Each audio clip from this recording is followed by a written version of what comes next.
முதலமைச்சர் மு.க. ஸ்டாலினை அவரது முகாம் அலுவலக இல்லமாக இருக்கக்கூடிய இல்லத்தில் தற்பொழுது மதிமுகவினுடைய பொதுச் செயலாளர் வைகோ தற்பொழுது சந்தித்து வருகிறார். அதுவும் குறிப்பாக இந்த சந்திப்பு சுமார் 10 நிமிடங்கள் மேலாக நடைபெற்று வருகிறது.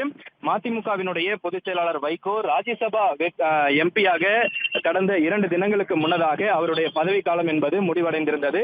இந்த நிலையில் தான் தற்பொழுது முதலமைச்சரை சந்திப்பதற்காக அவரது இல்லத்திற்கு தற்பொழுது வருகை தந்திருக்கிறார். இந்த சந்திப்பின் பொழுது மதிமுக என்ன மாதிரியான அடுத்த திமுகவோடு தொடரக்கூடிய ஒரு நிலையில், கூட்டணியில் தொடரக்கூடிய ஒரு நிலையில் மதிமுக வைகோ தற்பொழுது முதலமைச்சரை சந்தித்து வாழ்த்து பெறுவதற்காக வந்திருப்பதாக முதற்கட்ட தகவலானது வெளிவந்திருக்கிறது. இந்த சந்திப்பின் பொழுது பல்வேறு விஷயங்கள் குறித்தும் முதலமைச்சரோடு ஆலோசிக்கப்பட இருப்பதாகவும் தகவல் வெளியாகி இருக்கிறது. அதிலும் குறிப்பாக திமுக தலைமையிலான அந்த கூட்டணியில் மதிமுக தொடர்ந்து அங்கம் வகிக்கக்கூடிய ஒரு நிலையில் தான் தற்பொழுது மதிமுகவினுடைய பொதுச் செயலாளர் வைகோ ஆழ்வார்பேட்டையில் இருக்கக்கூடிய முதலமைச்சர் இல்லத்தில் தற்பொழுது சந்தித்து வருகிறார். சந்திப்பிற்கு பிறகாக வைகோ செய்தியாளர்களை சந்திப்பார் எனவும் தெரிய வந்திருக்கிறது. அந்த செய்தியாளர் சந்திப்பின் பொழுதுதான் என்ன மாதிரியான விஷயங்கள் முதலமைச்சரோடு வைகோ ஆலோசனை மேற்கொண்டார் என்பது அவரது செய்தியாளர் சந்திப்பின் மூலமாக தெரிய வரும் என எதிர்பார்க்கப்படுகிறது.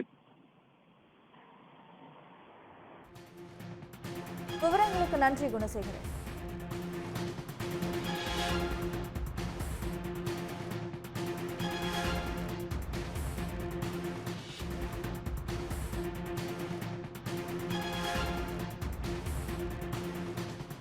உடனுக்குடன் செய்திகளை தெரிந்து கொள்ள சன் நியூஸ் பெல் ஐகானை கிளிக் பண்ணுங்க.